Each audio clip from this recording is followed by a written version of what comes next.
tratar de acompañar al paciente en la parte de las enfermedades graves. En este momento encaramos más lo que es la parte oncológica, pero se puede hacer en otras patologías como insuficiencia renal, cardíaca y otras más.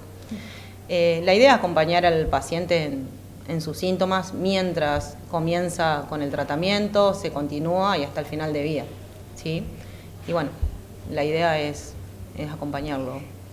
Sí, por ahí nosotros queríamos destacar que además del trabajo específico que hace el doctor Chapini con los pacientes oncológicos, nos parecía importante que la sociedad conozca lo que es la unidad de cuidados paliativos, que en realidad fue surgiendo a medida de las necesidades que fuimos encontrando dentro de lo que eran los pacientes que venían al hospital.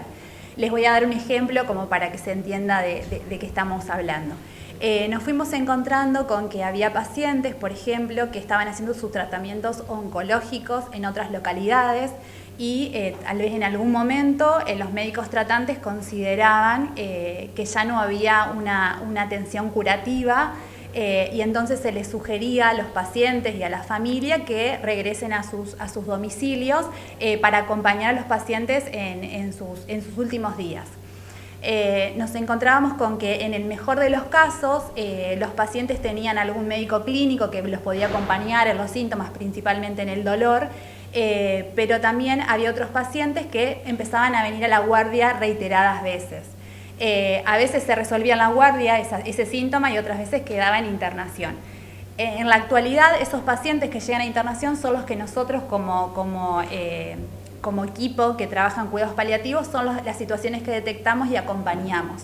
Y también nos parecía importante que la comunidad sepa que existimos como equipo y no llegar justamente en el final de vida, que justamente si nosotros hablamos de los cuidados paliativos los vinculamos a los últimos días de vida del paciente y eso es un error conceptual, ¿sí? Nuestra idea es llegar antes de que el paciente que por delante tenga horas o días de vida. En el caso de que sean pacientes que son tratados por el oncólogo del hospital, son pacientes que nosotros ya conocemos su historia clínica, lo vamos acompañando desde el momento en que el paciente recibe el diagnóstico.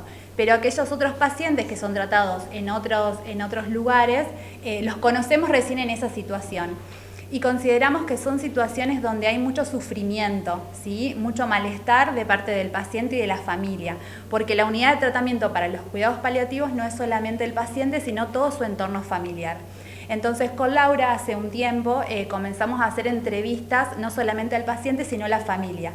Hacemos una evaluación integral y vemos cuáles son las necesidades de ese paciente y de su entorno. Y en función de eso, como equipo, nosotras consideramos que el equipo no somos solo nosotros los profesionales o que tenemos algún estudio, sino también la familia, ¿sí? Y en función de eso vamos construyendo esta forma de atención.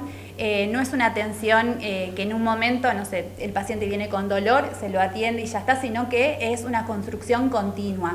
Es una intervención terapéutica flexible y que se va construyendo a medida que el paciente lo necesita.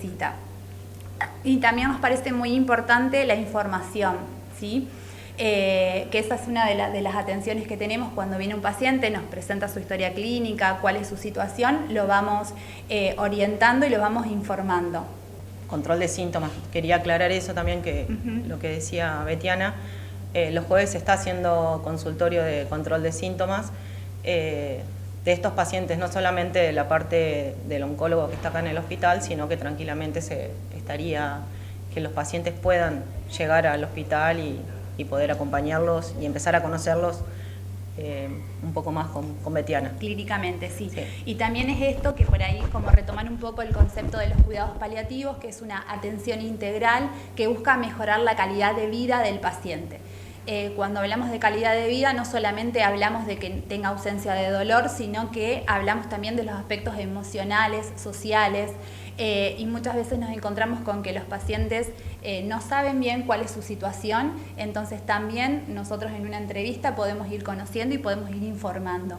Y también la situación, digamos, el desencadenante cuando el paciente, en este caso, fallece, es algo que va a suceder, más tarde o más temprano va a suceder. Entonces, lo que nosotros apuntamos no es ni a detener la situación ni a retrasarla, sino es acompañarla. Y acompañarla desde todos los aspectos. Eso nos parece fundamental. Y lo que intentamos hacer es disminuir el sufrimiento. Y prepararlo